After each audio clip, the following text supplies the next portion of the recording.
Hello, everyone.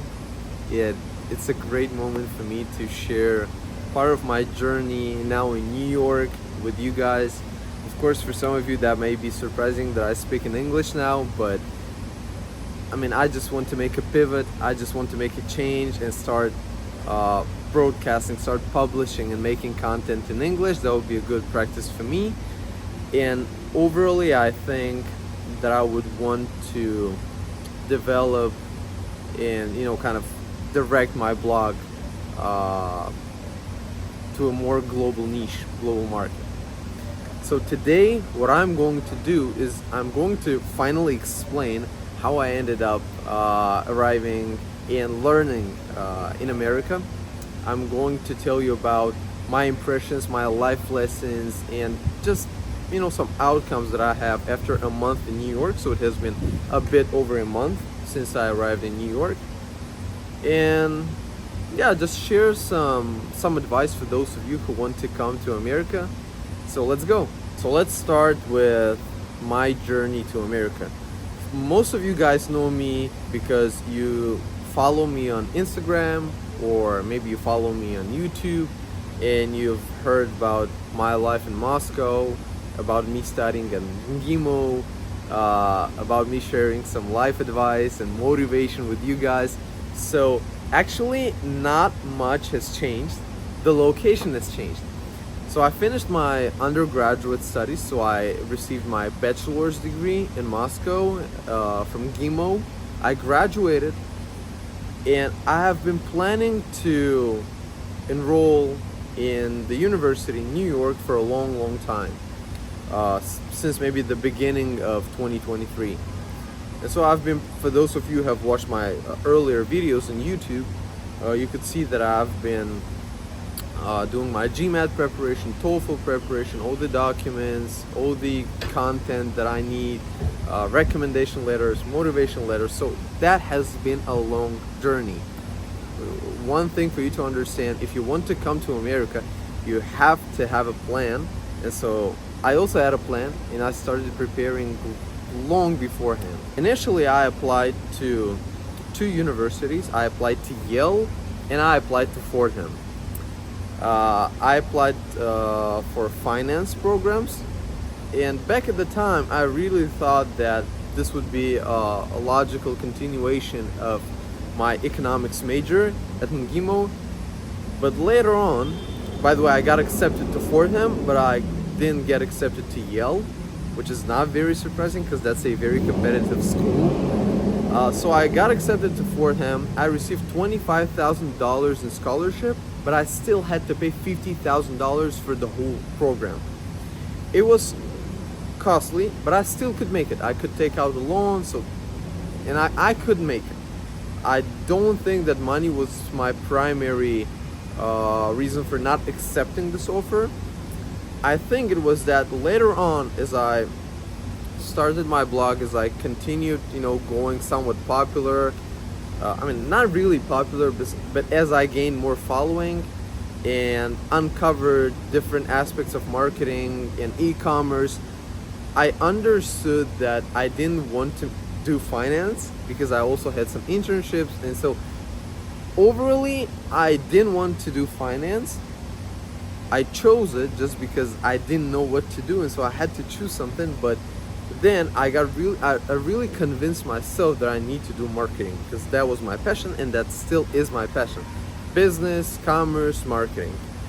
So I applied to Baruch College, which is a public school. It's City University of New York, Baruch College, and I got accepted. I got an offer for Master's in Marketing program, but also I got accepted to NYU School of Professional Studies. So that's a New York university, which is a very prestigious school, but a very expensive one as well. So in that case, I think money was my primary cause for not accepting this offer, because my studies would total at 100, maybe even more than $100,000, which is too much.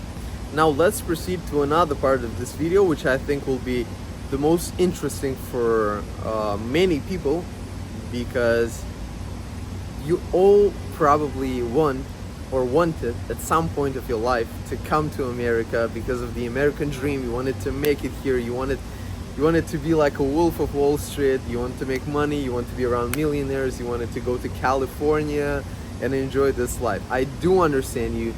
Although I didn't have these kind of thoughts, I didn't have that much drive to come to the US, just because I had some members of my family here and I kind of gained insight, didn't have a lot of illusions about this place. But I can tell you more about America, about New York, not about America in whole, but about New York in particular. So first of all, you should never come to America if you don't have a plan. And so when I say you don't have a plan, I mean you don't have you cannot even imagine what you will be doing here. Believe me, even if you're a professional, even if you're a great scholar, even if you're a great athlete, you have to have a pathway. Even if you're exceptional, yes, you can make it here. I'm not saying that if you don't have a plan, you will come to America and you will eventually go bust here. No, you will make it here because this is a country of opportunity and everybody can make it here. That's for sure. But if you don't have a plan, you will struggle a lot. And especially in New York, the cost of struggling is too high for you to neglect a good plan, because you'll have to rent out an apartment, you'll have to eat, you'll have to provide for your transportation, and a lot of different things. It's just too expensive to not be doing anything in this city. And for those of you who think, oh, I'm a professional, I've worked for 5 years and 6 years in consulting and accounting, yes, that will substantially increase your chances of getting hired, but still, you're probably not going to be hired the first week when you come to New York, or the first 2 weeks. You will not get this good corporate job. Maybe you'll have to do some not so fancy jobs. And you have to have plan. You either have to have money to keep you afloat initially, or you have to have some connections, or at least a mere perception of what you could do. Say, okay, I'll come to New York, here's how I'll rent out an apartment. Here is the person that I've talked to. Here is my relative. Here's my friend. Here's my connection. So I'll go and ask him, and I'll go and ask her, and maybe these are some ways that I can find my apartment. These are some ways that I'll find a job. Maybe I'll work as a driver, or a tutor, or somebody else, as a photographer. So you should really focus on it before you come to America. Second of all, you should never come to America if you at least have a small thought of giving up. Never come to America if you want to give, if you are very likely to give up. Because when you come to this country, and by the way, that's my experience. Some of you have made a different experience, but from what I see in my life and in life of other different people, this place starts testing you. When you come to New York, when you come to this big city where millions of people come, millions of talented, hardworking people that are not they're not worse than you. These people are also competitive. These people have also been living in countries with maybe even tough experiences, tough conditions, and so they're seasoned, they're conditioned, they're ready. They're ready for this cutthroat competition in this city. And if you come here and you have this thought of, okay, maybe I'll try and then maybe I'll go back, you will not make it here 100%. Well, I'm not saying that you should cut out and burn all the bridges behind you. No, never do it. It's actually your advantage. If you're an immigrant, you come to America, it is your advantage because you have a backup plan. But what I am saying, you should not rely on this backup plan.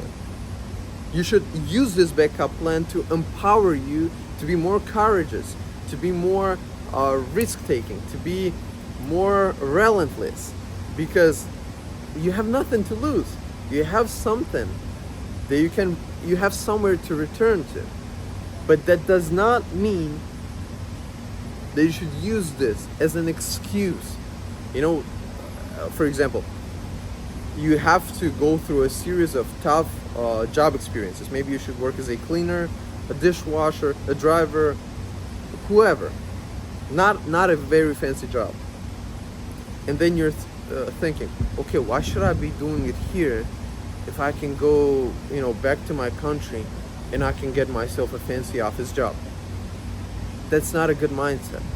And there's nothing bad there's nothing bad in, living in Russia, living in Tajikistan, wherever you live and working there. I respect you. But if you embark on this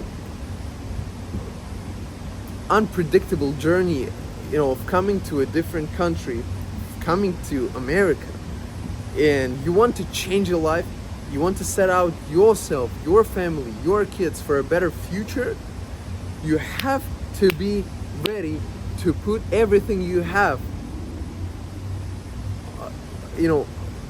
on the stakes. You have to risk it all. I mean, there's no other way you can compete with all these people. Just imagine how many people come from Latin America, from Africa, from Europe. Everyone wants to make it here. Why should you make it if you're not ready to risk it all? So 100% be ready to go through some of the toughest experiences in your life. Be ready to risk it all. Be ready to persevere. And no, this is not going to last forever. Your struggles, they're not going to last forever. And just imagine once you make it, what kind of empowerment, enjoyment, satisfaction you will experience. Finally, one thing that I want to tell you, you should not approach America. And I mean, many people don't like it when I say America. I'm just not accustomed to saying US, but okay, America. When you come to America, don't approach this place as you would approach your home country. Because in your home country, you have a lot of connections. You have your parents, you have your family, hopefully. You have your friends. You have some people, some connections, some experience to help you distinguish yourself, to market yourself, to put you in a different position. For example, if I stayed in Russia, even in Russia, which is not my home country, if I stayed in Russia, if I stayed in Moscow, in a place where I did my undergrad, as a graduate of MGIMO, I would be set up for a pretty much good career in consulting. I had my foot in almost every single consulting firm in the country. I would most likely get a good job in investment banking.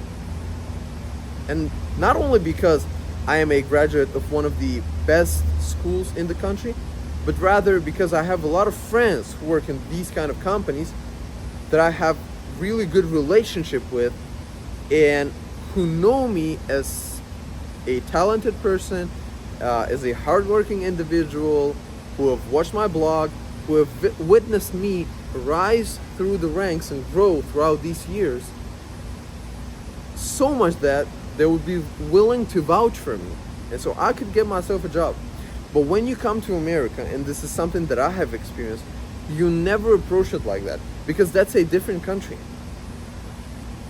And there are many people with connections, with knowledge, with education, with talent competing against you. And so what you should be doing is networking like crazy.